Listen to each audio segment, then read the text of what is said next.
Ano niyo yung Eddie?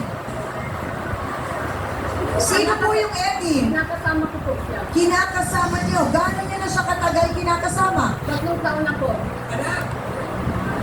So, maaring kayo ang naging dahilan kung bakit naghiwalay si Ate Marlene at yung Eddie. Isang Eddie ba pinag-uusapan natin? Opo. Anong meron yung Eddie na yun sa unang tingin?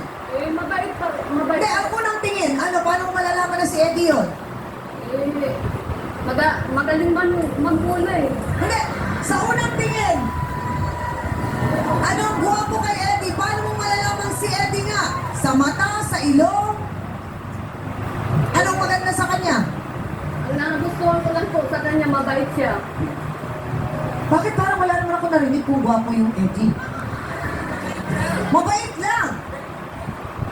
Nako mga kasawsawan!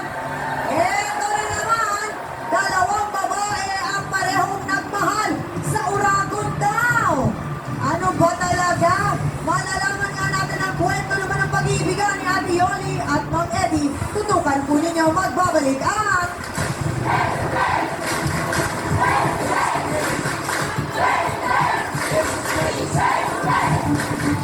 Ano po kayo sa buhay ni Eddie?